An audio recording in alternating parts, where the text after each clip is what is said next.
Well, good morning, good day, blessed, prosperous Tuesday to you today. I am your host, Dr. Vanessa Bolling. So delighted to be with you here today on Health Check, where you can stop, take a minute, become aware, check in on you. How are you doing in terms of your physical health? As you know, Health Check is sponsored by Kingdom Health Connections, Health Promotion Resource Center. So we're here to encourage you and your health, your wellness, in your healing lifestyle and journey. As we know, the month of February, it's been dedicated to heart health awareness. It's been dedicated and known as the love month, the relationship month. And hey, why not? Let's become self aware so we can self regulate our relationship management, right? What relationships we have with different people, with different environments. And we're going to talk about it today, our relationship with food. I'm so delighted this morning to have, and this afternoon, whenever you're watching it, our special guest. Her name is Health Coach Shana. You're actually muted right now, Shana. Good morning. Good morning. Thank you for Good being with us morning. this morning. Thank you for So having me. delighted. Thank you for having me. No problem. No problem. So excited to have you. I'm so delighted to have you this morning just to open up the topic a little bit more of forming healthy relationships with food, being able to identify when we don't have a healthy relationship with food. Mm. You know, the CDC, so many governmental websites, they talk about how poor nutrition is a key indicator or a key factor, risk factor for disease processes being present.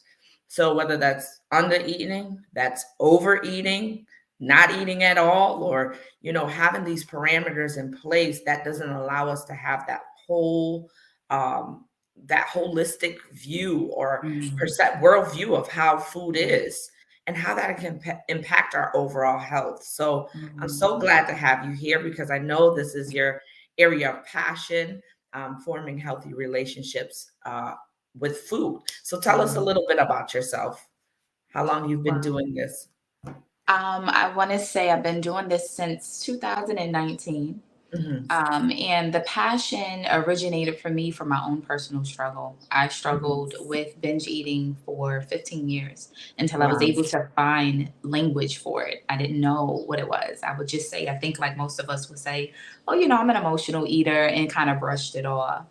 But when I started to see that it was a real problem, it was a Hmm. serious problem, I ventured out and I tried to see what type of educational path I could take. So not only can I heal, but can I help others heal? So back in 2019, I started coaching a few clients, and it was all from there. Nice, nice, nice. And I often hear you talk about forming a healthy relationship with food. So, Mhm. what does an unhealthy relationship with food look like? Yeah, yeah. So, an unhealthy relationship with food is essentially, our mindsets around it, right? How we view it, how we show up to the table with it, and not allowing ourselves to have permission to eat a variety of foods when we're Mhm. really restrictive. And we may not even know that we're restrictive, but when we have Right. food rules that says, oh, I can't eat that because it's bad, or I can't eat that because that might make me fat, or things like that that we really tell ourselves, that indicates an unhealthy relationship with food. Now, mind you, there's many indicators, right? But these are just a few. And not giving yourself permission to eat a wide variety of foods, right? So really that restrictive mindset is a huge indication. Definitely when you're overeating consistently Mhm. is a huge indication as well.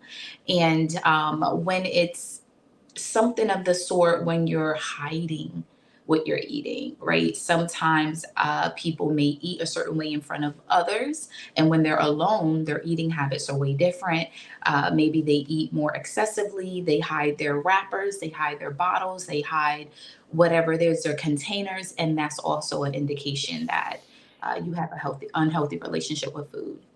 Wow, wow, Mhm. wow, wow. So we hear these patterns with people, Yeah. but to have it with food is a Mhm. totally different thing. You mentioned being restrictive. You mentioned being Mhm. sneaky. So not Yeah. being authentic, not being honest, Yeah. you know, not being direct or real. You Mhm. know, that happens with people, but we can have these with food. And I just, with restrictive eating, it makes me think of just rules and Mhm. regulations, like being under the law of food. Yep. And that restrictive mindset comes with diets. I can Yeah. have this, but I can't eat this. I can have this, but I can't eat that. Yeah. So when you recognize that these things are here, Mhm. what suggestions would you give for now shifting to something else, a My healthier number mindset? Sure. My number one suggestion is listen to your body. Like you said, we have been accustomed to rules around it, what we should and shouldn't eat. And when we are accustomed to those rules, we forget and we neglect what our bodies are telling us, right? So, Mhm. for an example, the universal time to eat lunch is usually what, 12 o'clock, 1 o'clock. Right. Say if that time rolls around and you're not hungry, should you just eat because it's 1 o'clock? No, you listen to your body. So I would say take a more intuitive approach. Really tune in to what your body is feeling. What is it needing? What is it asking for? Now, this could be Mhm. a little tricky if your food cues or your hunger cues have been off for a while because you have not been listening to your body. So you want to give yourself 2 to 3 weeks to kind of get used to hearing what your hunger cues look like, feel like, the sensations that come with it. Do you feel pains in your stomach? Do you feel lightheaded? Do you feel fatigued? When do you know you need to refuel your body, right? So when we're doing that, is the best approach is just be intuitive. Listen to what you need. Oftentimes, I hear people working through their hunger. Oh, I'm gonna grab something to eat once I finish whatever it is. Your body needs the fuel. The only way you're able to focus and your brain is able to function for you to complete that assignment is because your body is functioning off of the nutrients that you're eating. So taking that break, taking that time to say, you know what, I can come back to that paper. Let me go fuel my body, take a minute and come back to it. So listen to your body. Mhm. That's so good. And it just makes me think, one way that we can definitely form a healthier relationship with food is knowing the purpose. Dr. Miles Monroe says it a lot, where purpose is absent, abuse is present. When we don't know Mhm. the purpose of why food is there and what food is for. I hear you use Mhm. the word fuel. Then Yeah. we're going to use it in different ways. And it's just like or any relationship that we have with any Yeah. person. Yeah. If I don't know why you're there, you might be my encourager. My Yes. support network, you may be the encourager, but I'm thinking that you're the quality time person. Yeah.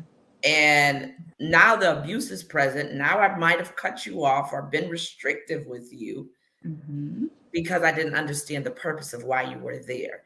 So if food Exactly. is there to fuel us, Yeah. then using that food to fuel our bodies and allowing it to be enjoyable, like you said, being Yeah. having that permission and Yes. enjoying it. And Mhm. I also hear you say things, it just makes me think of emotional intelligence, right? Becoming Yeah. self-aware so we Yeah. can self-regulate even with our foods. So Yes. that way we're listening to our bodies and Mhm. definitely listen enough to realize, like, am I really hungry or am I just thirsty? Am I Mhm. really hungry or am I just bored? Yes. What's really going on here?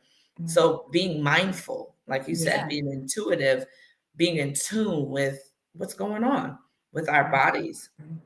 Absolutely. And if I could add, Yeah, bringing that go ahead. balance of understanding, like you mentioned before, the relationship is a relationship. So rather if it be Mm, with food or with people, is it a toxic one or is it a healthy one? yeah. Right? Are we codependent with food? Are we overly needy? Do we utilize all the other resources we have, that trusted friend that we can call when we need that moral support or that Mm, comfort? Or are we sitting on the couch eating a whole bunch of brownies that we really don't need? right. Keeping food in its rightful place. And it helps us to know Absolutely. food isn't good or bad. It doesn't have Mhm. a moral compass, right? It's not Yeah. good or bad. It's how we use it Mhm. that depicts if it shows up good for us or bad for us. So really Yeah, keeping that in mind, that food is there to nourish our body, keeping balance always in mind, everything in moderation.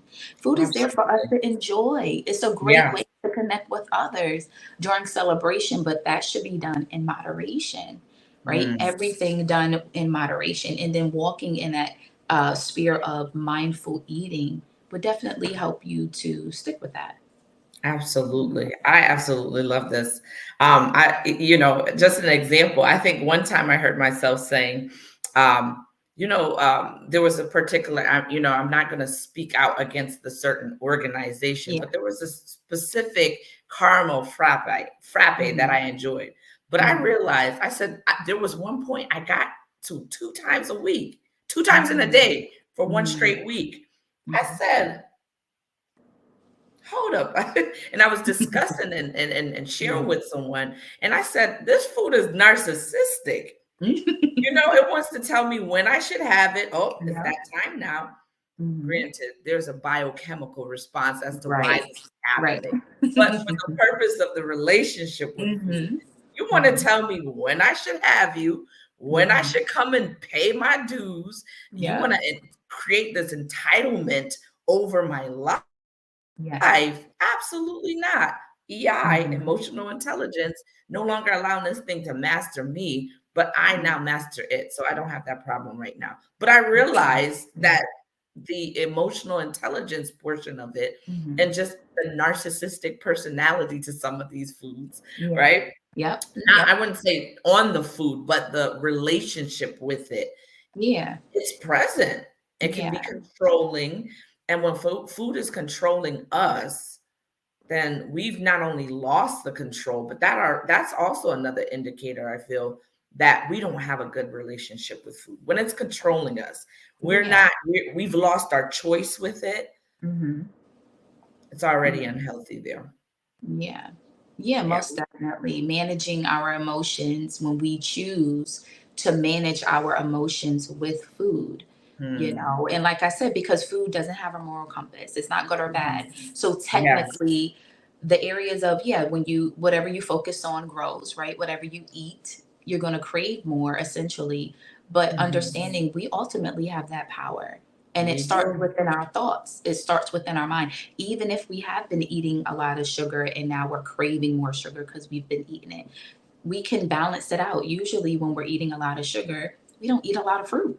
We don't eat the Mhm. things that we need to eat within our day to keep us balanced so that we're Mhm. not overly craving certain things. So we have more Absolutely. power than we actually realize we do. We have the Yeah. choice. We have Yeah. the choice. We definitely have to choose. Mhm. And become aware, gain that Yeah. control again. Like you Yeah. said, not have that moral compass with food. So, some of us probably listening to this right Mhm. now, thank you so much for sharing all of this. And this dialogue is so helpful. But some are starting to realize I might not have the best relationship with food. What Mhm. steps do you advise to take to start to form a better relationship with food? Yeah, absolutely. So if you're listening and you're realizing, like, wow, I think I definitely fall in this spectrum, there's a lot of people who does. So you're not alone. Please know you are not alone. I would like you to take a minute, take some time out throughout your day and sit down and kind of ask yourself, excuse me, and journal, how do you see food? How has it shown up for you? What are your Mhm. thoughts around it? Right? You don't have a healthy relationship and you would like to have one. Excuse me. So analyze, how do you see it? What are some steps that you can start taking to get one? Acknowledge it. Really Mhm. sit in it and be detailed with it.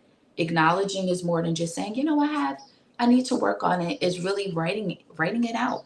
When I work with my clients, I have them do a food story.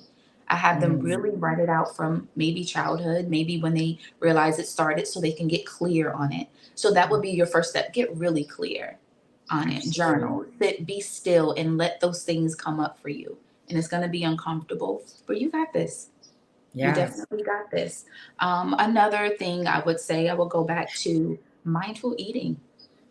Learn how to be present in your moments with food. And what does that look Yes. like, right? So, say you're preparing your food, you're cooking, and you go ahead and set your table and you're sitting down, you're about to eat. You're not watching TV while you're eating. You're not scrolling and eating. You're not on a laptop and eating. You're Right. not even overly excessively talking to other people while you're eating.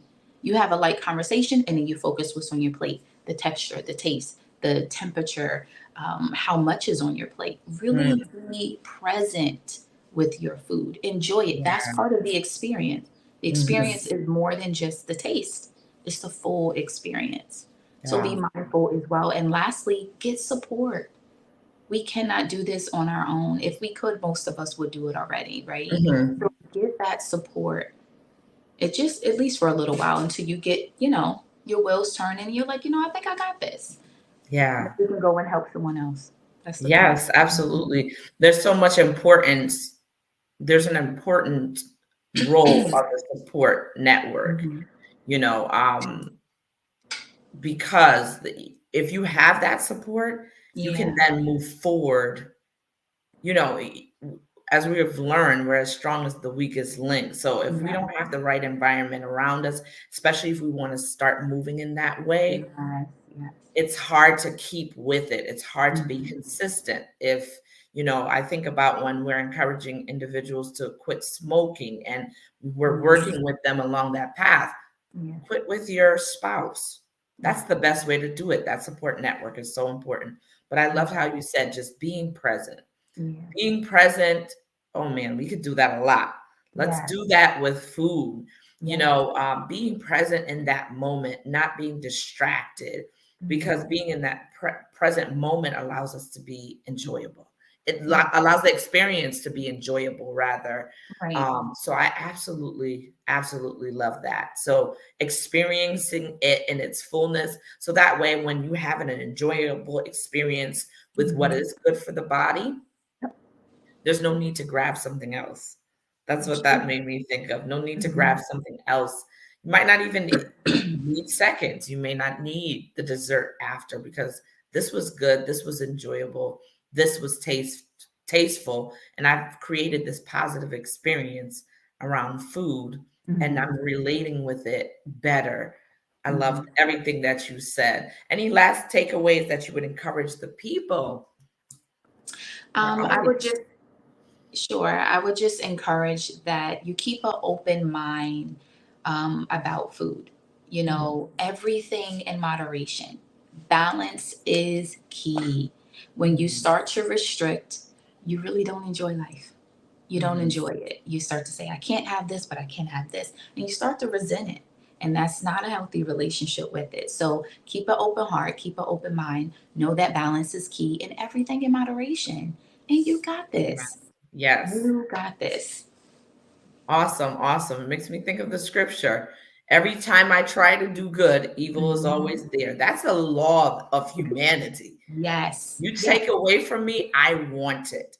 So we Yes. got to work with our humanity, allow our humanity to have that experience Hmm. and not restrict, because that's Exactly. law driven and we're not under the law anymore. No. So let's not be under a law even with our food. Right. So awesome, awesome, awesome. I'm so glad to have had you with us this morning, Shana, or this afternoon, whenever you're watching it. I'm saying Yeah. morning, afternoon, whether you're catching the replay. So glad to have had you. Tune in with us again next week. We'll see you here live on Health Check, sponsored by Kingdom Health Connections.